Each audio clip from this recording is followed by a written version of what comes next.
Speaking of prime time, our next guest has been a staple in the rap game for almost 25 years and has sold over 35 million albums worldwide, and that's really just the half of what he does. He needs no introduction. We welcome the one and only Snoop Dogg, who joins us from Los Angeles on behalf of the Snoop Youth Football League. See, Stevie A, you're not the only one who loves the kids. That's right. Snoop really does love the kids. Yes. Good morning. Good morning. Thank you so much for being with us, waking up early. My pleasure. Let's talk about your Lakers, though. They're looking, we're looking good. They're looking all right. How far can they go this season without the Mamba? I think we can at least get into the playoffs, and that's a great start from last year, only having 17 wins. I like the way we gelling. I like the way that we looking. I just don't think that we close. You know what I'm saying? We got to learn how to close. We got to finish teams all the way off and not let them have a chance to come back like last night. They allowed the OKC to try to creep back up on us. But I like the chemistry. I like what Luke is doing. And I feel like the fellas is going to figure it out sooner or later. Snoop, Stephen A. here. Good to see you, my brother. Good to see you, my man. What's up, family? Now, let me ask you this question. Is that a little bit of emotion talking right there? I mean, because I know you know your basketball, and I know you know your football, but is that a little bit of emotion considering what the Lakers have put you through over the last few years, and you just sitting there and you feeling good right now? Is that what we hearing from you right now? I think it's 70% emotion. I'm going to keep it 100 with you. But then again, I'm looking at who we beat. We beat the Warriors. We beat the Thunder. We beat the Rockets. We're not beating the sorry teams. We beating the teams we're not supposed to beat. Hawks, too. Oh, hello. I mean, we beating top-tier teams, even though it's the beginning of the season, but it all matters because it builds that self-esteem and that confidence and that camaraderie with the fellas that we can do it on the road or at the house. Snoop, when you say we need to learn how to close, it reminds me, having done, Lakers radio basically for 5 years in L.A. just now, that Kobe fans and Lakers fans aren't always exactly the same thing. And some fans get conflicted like, damn, I really wanted Kobe to win, and without him, maybe we don't have. How much of you thinking about them closing has to do with Kobe not being on the team? Well, if he was on the team, we would have a closer. So now we're trying to figure out who is the closer, and what I like about it is that different guys are stepping into that role. You know what I'm saying? It's not a one-man team anymore. It's a full team, and we can rely on everybody, even the bench. So it's just building that character that we're going to need when it gets playoff time and when it gets later on into the season. So I'm liking what I'm looking at right now. Snoop, we'll get into you and Martha Stewart in a second because I need an explanation. I need an explanation of how you in the kitchen. Match made in heaven. I definitely need to talk. I love it. I definitely need to talk to you about that. But before I do that, Snoop, I got to take a moment to dime my man Max out. I don't know if you heard the blasphemy that has been coming out of this man's mouth, but he was talking a little smack about Kobe. He was talking about how Kobe had been awful the last 2 years. What, am I lying? And how all of that. Listen, even if Kobe was around, it would have been a detriment to these Lakers instead of a positive. I told him, other than the injuries, I don't want to hear what he's talking about. It's blasphemous. He should apologize to people like yourself, Cube, and the rest of the crew for the blasphemy coming out of his mouth. Cube and me already did this. Snoop Dogg, could you handle him, please? Could you handle him? Go ahead, Snoop. Max, I'm going to be waiting on you outside that door. You say one more thing about Kobe Bryant. Snoop, don't try to pretend like you thought he was good last year. It's not the thought of him being good. It's about if he wouldn't have had those injuries to go with his age, he would have still been at that level of, elite. But we look at what it is what it is. Kobe had a great, outro season. You know what I'm saying? The record wasn't what it was about, but the love that he got from the people who he had crucified for so many years to stand up and give him love and respect and to appreciate what he had brought to the game. The venues that he had won championships in, the teams he had broke their hearts, they all had enough pride and enough courage to give him love and respect. And on top of that, I gave him a 1966 Pontiac Parasini for 20 years of love that he gave to my community and my city. We love Kobe. He can do no wrong in our eyes. Yeah, but by the way, let's be honest, too. They won 17 games because he was taking all the shots, and we got more draft picks because of that. Because you didn't have anything around him. Except for the time he dropped 60 the last game. It wasn't nothing around him. Now we have a full team. Thank you, Kobe, for shooting like that because you helped us get our new team. We appreciate you. Now, Snoop, let me get back to you in the kitchen. You and this kind of blew me away when I saw. First of all, I love Martha Stewart on television. Let me be very, very clear about that. Yes, sir. And then when she hooked up with you, I said, what? What? Yes. So how did this come about? A, and B, do you cook when you're at home, Snoop Dogg? Do you cook when you? I'm a real chef, Steve. So what it was, we both have a lot in common. I have kids and a wife, and I'm one of the best chefs, in my family or whatnot. So what it was, me and Martha, we had a lot in common. and our peoples decided to put us together. VH1 had a great idea. And, you know, our chemistry is magic when we on screen, and it was just a magic culmination. It was holy macaroni, then it became holy matrimony. Snoop, you're a big NFL guy. You did that NFL show on Yahoo I participated in before the Super Bowl last year. You draw up plays better than a lot of coaches for kids, break down, like, here's how you're going to score on 3rd and 3. What do you think right now in terms of football being in L.A.? As it wasn't the Raiders that came back, but still, you got an NFL team in L.A. What are your thoughts? I'm loving it because the city of Inglewood is a beautiful place to house this football team. The Rams have always been a staple of Los Angeles. The fans coming out, they loving it. They got a pretty good defense. They just got to get their coach to stop coaching to lose and coach to not make the playoffs. Because to me, he's a horrible coach at that because he coaches to not make the playoffs. Because as soon as he doesn't make the playoff, then he wants to put in all the great players and give guys a shot. Oh, my Lord. Snoop? Oh, am I telling the truth or am I lying? You most certainly are telling the truth, but I got to hold you accountable just the same way I will hold Spike accountable about these daggone Knicks, because if you feel Are you talking that about way, the Steelers? No, I'm saying if you feel that way, I'm talking about Spike with the Knicks, you with the Rams, because here's my point. You in L.A., you synonymous with L.A. How the hell is Jeff Fisher still there doing exactly what you described he's doing? Why are Los Angeles tolerating this? Because it's called NFL. Not for long. He's not going to be doing that for long. He's going to be out of here soon because we're not liking it. And I'm a Steeler fan, but I'm from L.A., so I have to take on the L.A. stigma. But I'm looking at what I'm looking at, and it's like it starts with him. Because if you put in Jared Goff week 1 like everybody else is giving their rookies a shot, so what if he lose? You have a better chance. But now you putting him in when the fire's already too hot. You planning to lose. You're not planning to win. You had a playoff shot 2 weeks ago if you would have put him in. Snoop, speaking of the Steelers, we've been talking about how much credit or blame Mike Tomlin deserves for this year. In my opinion, Tomlin, he's my favorite coach, and he's one of the top, certainly 5 coaches in the NFL, maybe top 3 coach in the NFL. How much credit or blame does Mike Tomlin deserve for this year's Steelers team, which is not doing as well as people had hoped? I mean, when you're the head coach, you take all of the blame. That's just what comes with it. When you win it all, you get it all. When you lose it all, you take it all. And I feel like us losing Palomalo, us losing Dick LeBeau, us losing Martavius Bryant, players having issues before the season starts. There's a lot of undiscipline going on, and you have to fault the head man in charge. So if we can get all of that back in order and get the spirit of what we do, it starts from up top. Everything runs downhill from up top. So coach got to get everything back in check. Damn, and once Snoop. he does, then everything going to fall in place. Snoop, I can appreciate where you're coming from because I said the same thing, even though I got mad love for Mike Tomlin. But it's that damn secondary, Snoop. You and I are both Steelers fans. That secondary drives me crazy. It's been driving me crazy for about 4 years. I think me and you will be better. You playing safety, me playing cornerback, and we'll be all right. We get a whole lot of PIs, but we're going to be all right. There we go. There we go. Snoop, by the way, an ongoing debate on this show is that I say if the standard for testing in the NFL, you know, they're in bed with alcoholic beverage companies. They sell that during the commercial breaks. They're essentially business partners with them. Then they shouldn't be testing for marijuana, which is, after all, now fully legal, including recreationally in many states. If the standard is alcohol, you don't test for weed because all the studies say the same thing. Alcohol is actually worse for you than weed. What is your position on this subject? I'm curious. I can't imagine what it would be. My position is NHL, they don't test for marijuana. Major League Baseball, they don't test for marijuana. And basketball and NFL, they test for marijuana. The sports that are basically dominated by people that look like me and people that do what I do. So it seems like it's racially profiling going on because, like you said, they're in bed with the alcohol companies or whatnot. And it's not that we want you to come to work under the influence, but maybe when you're after work and you need healing and you're taking this medicine to help you with these migraines and these back pains and all of this stuff, that there's pills that you're taking that's really blowing your stomach up and messing your mind up.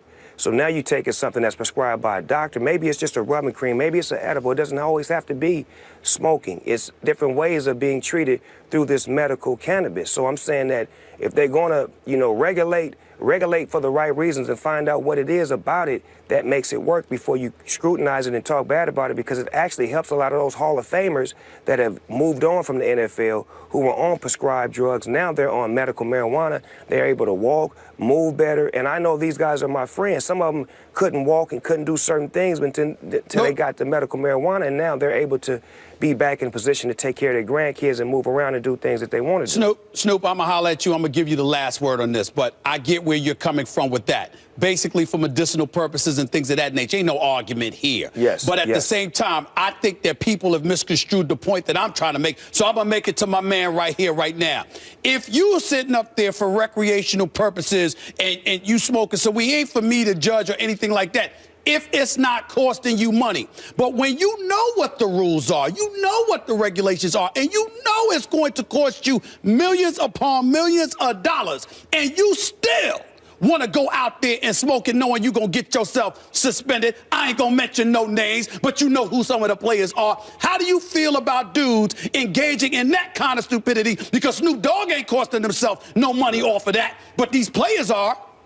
See, Snoop Dogg don't have no commissioner to answer to. There we go. Snoop Dogg don't have no people to answer to. I'm my own commissioner. That's but right. When you're a part of a brand like the NFL, when you're a part of a brand that's been around before you've been around, and they have rules and regulations in place, you have to abide. And if you don't abide, they'll just remove you. That's all I'm saying. Take your money, and they'll replace you, and you'll just be on the sideline like, who was he? We don't care. There's someone just like you coming. You can't control a business that you can't control. You can control you, so you must be smart while you're in the business that they control. So regulate yourself and know if this is what you like to do, I'm going to do it when the season is over with, so that way when they, you understand me, testing me during the season, I'm going to be cool. Let me get an understanding to where I can't do it while I'm in this business, and I'll do it when I'm finished with this business. How about that? That's fair. Thank you so much. Snoop, Yes, I know sir. you're slow motion this morning, but we need you to go rapid fire here. These are some fan questions. Can Let's you go. answer them for us? Let's do Let's it. All right, go. this one is from True Trill Swag. He asked, what made you a Pittsburgh fan and why not Raiders or Rams? 1975, Mean Joe Green. I seen him on TV. I was a youngster, and I fell in love with him. I loved his spirit.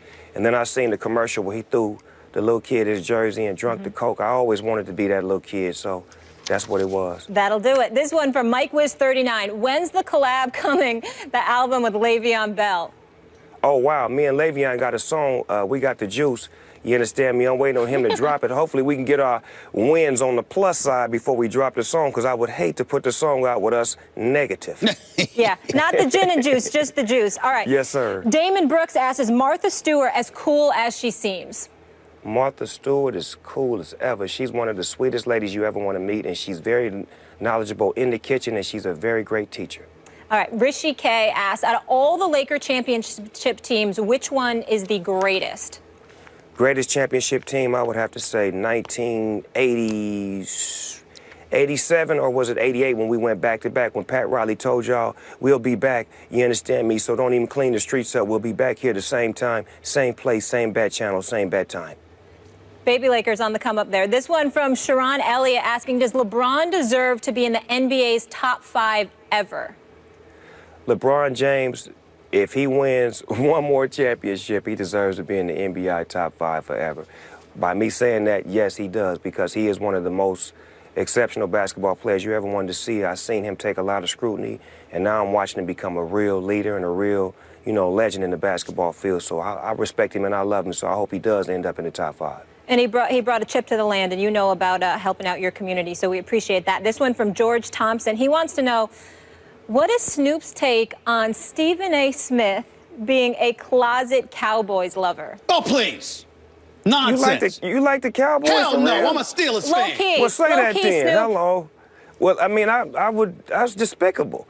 You got to come out the closet. You understand me? I don't think Stephen A. is in the closet. Thank you. I ain't in no closet. Trust me. God, the I don't even Cowboys think he fans got really a are the closet. worst. I think he got a hallway full of clothes. You hear me? No closet. Yo, Listen, I like the Versace you're working in your closet today, Snoop. Before I go, let me throw this out about you and Marcia. For anybody who doubts, Marcia Stewart, Martha Stewart on television, go to the roast for Justin Bieber with Snoop Dogg and Martha Stewart. She stole the show. Will say it all. She stole the show. Shut it down. Shut it down. Shut it down.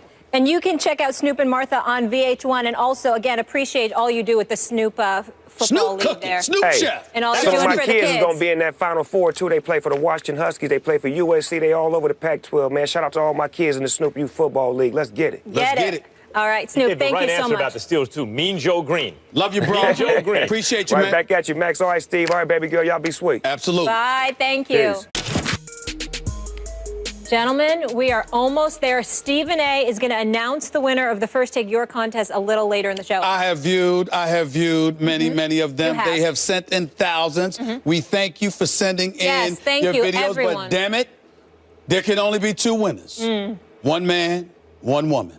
And I watched them closely, and I agree with the assessment of my staff on who we have picked to be the winner. I will announce this at the end of the show. Feeling good about it. Survival of the fittest, right? That's what it takes to be up here with these two. Presentation, substance. These two sharks. Innovativeness. We got to judge it. We got to judge it. All right. It is what it is. Speaking of debate, let's get into it. Big Blue with a big jump. The Giants climbed up ESPN's power rankings this week, moving up from number 6 from number 16 in last week's. The G-men are on a 5-game win streak and sit at 7-3 overall. So let's take a peek at the rest of the top 10. The Cowboys remain at number 1 for the second straight week, followed by the Seahawks, Patriots, Raiders, and Broncos. The Raiders also moved up.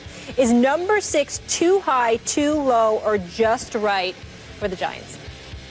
I was prepared this morning to come on and say, actually, I'm the Giants fan. You're expecting me to say at least just right. But in fact, they're overrated. Oh. And then I actually looked at the teams that they're rated ahead of. The problem is not that they're overrated now. The problem is they were underrated throughout most of this season. Okay. I mean, because I don't see how you go from 16 to 6 by the win over the Bears that, like, came down to the wire, essentially. That brings you from 16 to 6. That's essentially the panel that decides, admitting that they'd made a mistake rating the Giants where they did in the first place. Here's the thing. The teams that are ahead of them, yes. Wait, time out. So you're saying they're just right? I'm saying they're just right. Okay. Yes. Just wanted to be 6. clear. You could argue anywhere from 6 to about 12. Okay. They're in that range. 6 is the high end of where you might put them. 12 is like the low end. Like, are they better than the Chiefs or the Falcons? That's debatable. Washington, these are the teams that they're right ahead of. The Lions, they're all around the same. The Vikings are down at 12, and the Vikings, at least at one point in this season, looked elite. None of these other teams I just mentioned have looked elite at any point in the season, not even the Falcons or the Chiefs. But the Giants are in that range, Stephen A. The defensive signings they made are showing up in these close games. Olivier Vernon, Janoris Jenkins, and even, early in the season, you go, their front four is really good.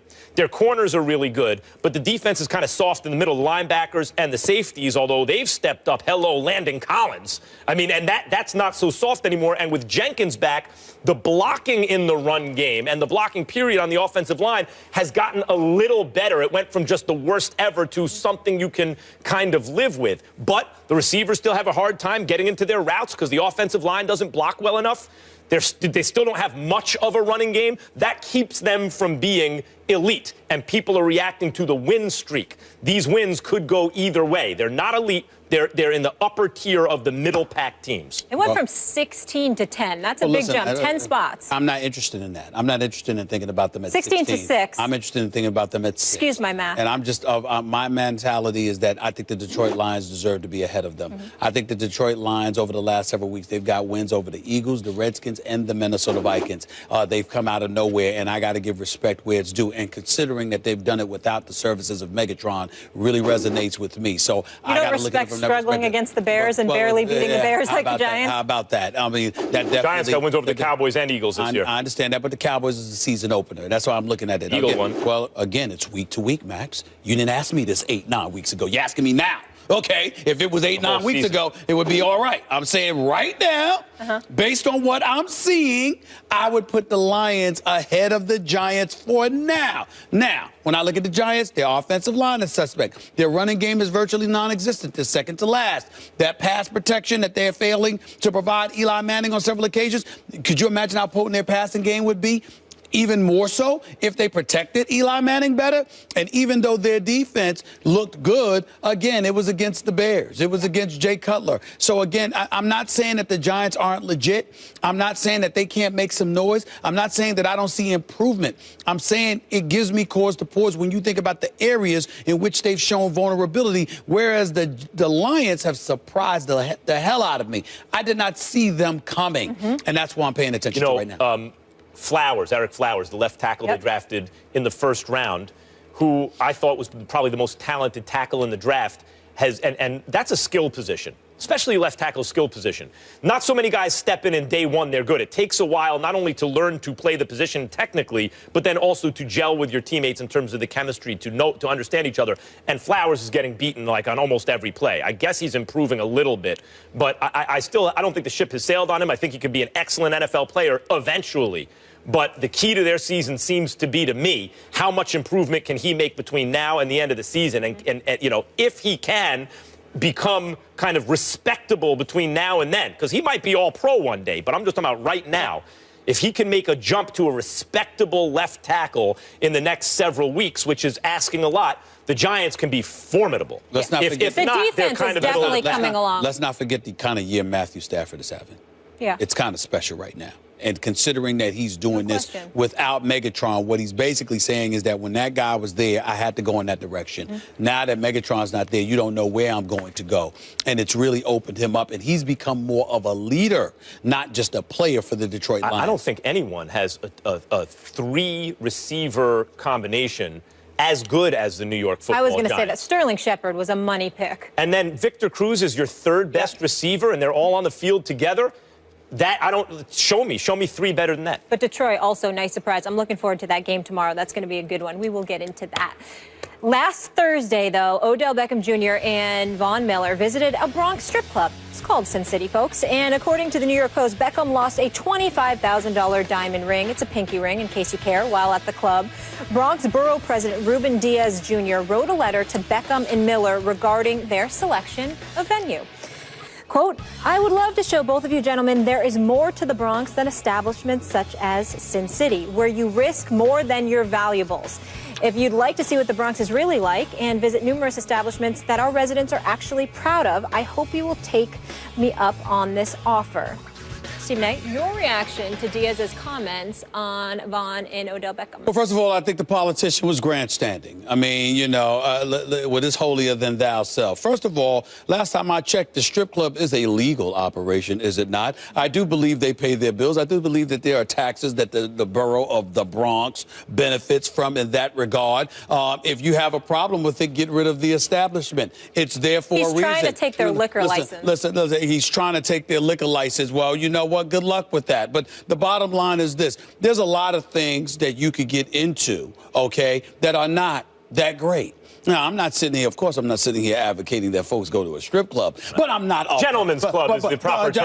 Oh, come on, it's a strip club. Gentlemen clubs, okay? Gentlemen clubs. Don't try to class it up. Both of you, don't even try it. Excuse me, that's what it is, Molly. That's what it is. And you enjoy the exotic dancing. Yeah, I get it. I have performers, Molly. I have no idea. Performers. I have no performance. Very, very good. Very, very good performance. The point that I'm trying to make to you is that, look, my job. I mean, it's a legal establishment. Yeah. They pay their taxes, okay? It's clearly a thriving business since it's all over the place, all over America and beyond. And these are things that happen. And so for him to pick this as a particular issue that he speaks out about, excuse me, listen, I got relatives in the Bronx, Webster Avenue and beyond, okay? The bottom line is this.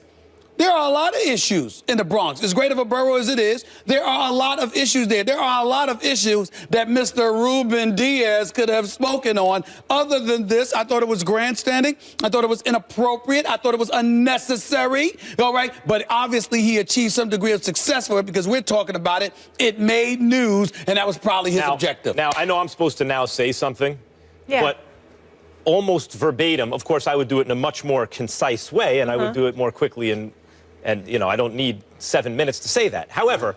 It was more like 3, but... However, okay.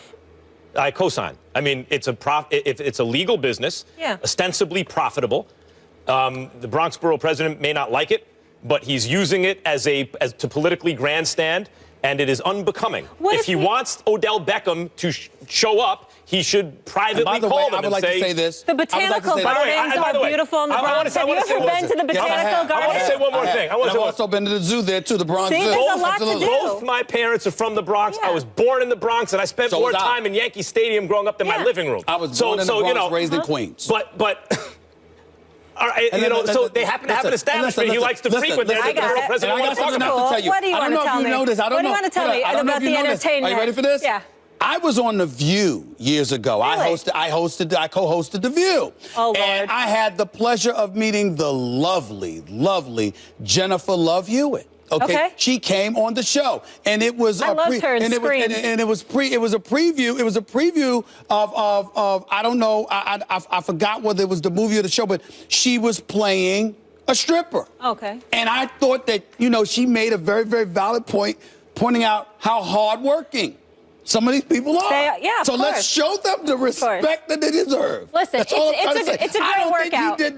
I don't think he did that. And listen, Jennifer Love Hewitt would confirm for you. Exactly. You know, I mean, we should be sensitive. I don't know if you could hold yourself up on that pole. I mean, that takes work. That takes upper body strength. When you are transparently politically grandstanding like that, it rubs people the wrong way. That's right. And that's what he was doing. Yeah, and I thought that he victimized those people by saying, by the way, let me ask you something. How do you lose your ring? How do you lose your ring? I don't understand that. Because they said he was dancing a lot. I don't know. And then they mentioned that he studied human movement at LSU, so he was just practicing the human movement, dancing a little. Right.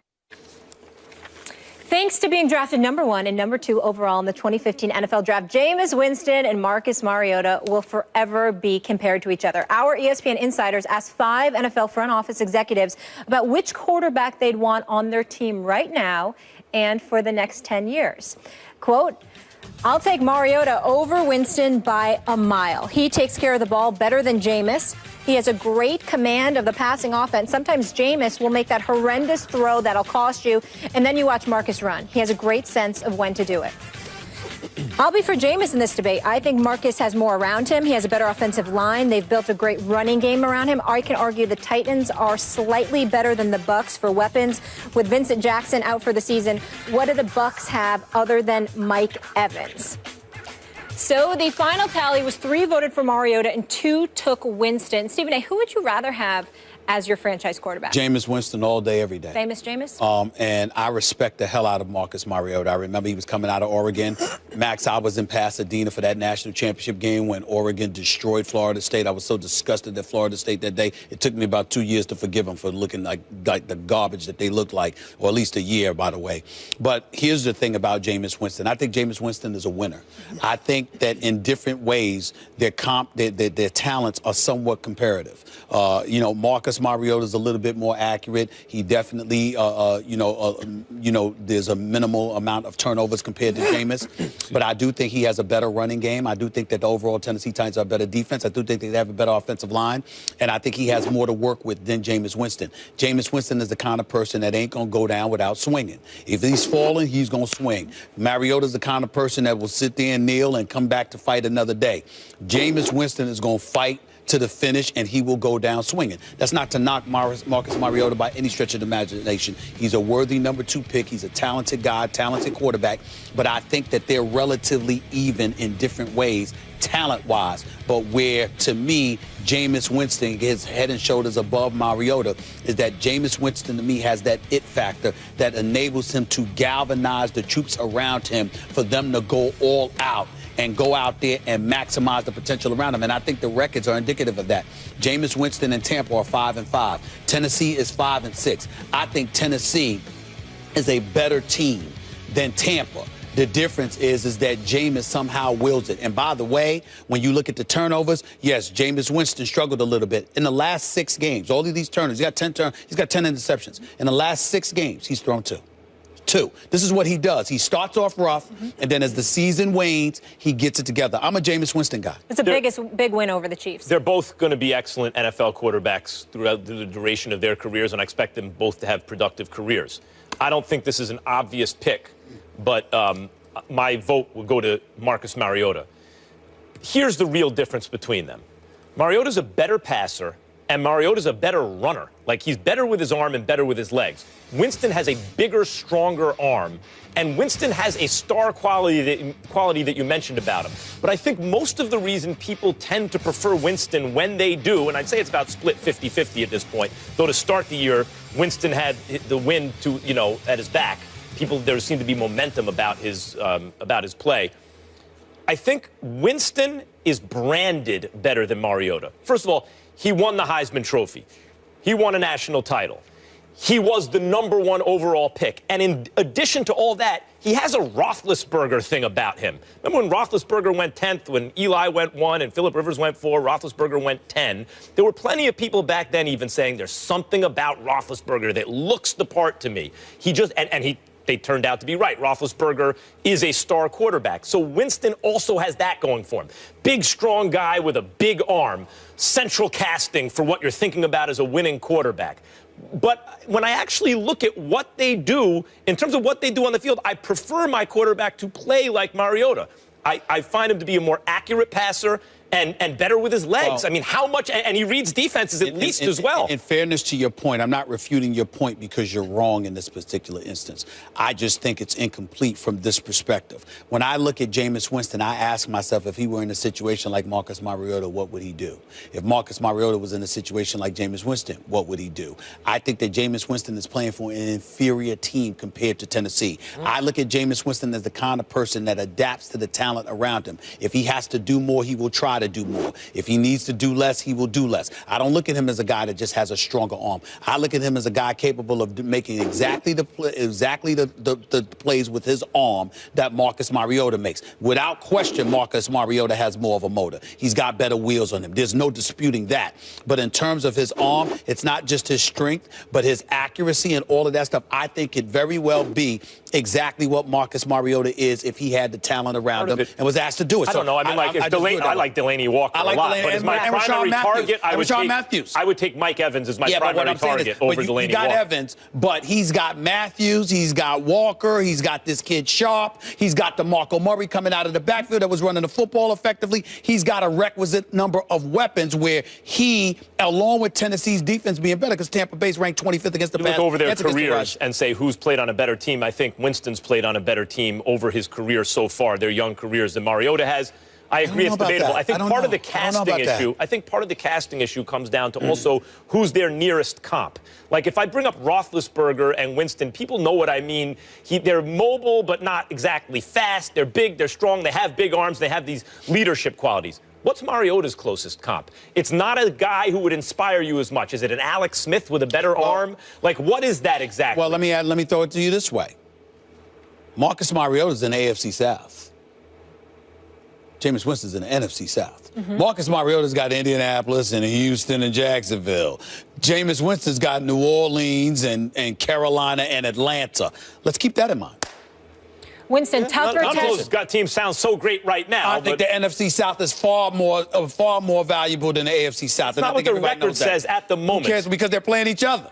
It's a better division. Yeah. But Winston, tougher test this weekend. He gets Seattle's defense. Meanwhile, NFC South is marginally the better than the Titans AFC gets South? the Bears. In what world? Yeah, because everyone thought of the Panthers as this great team. It turns out they're not this great team. NFC South turned out to be a little overrated heading into the year. Let's be honest. I'm sorry. They're still solid.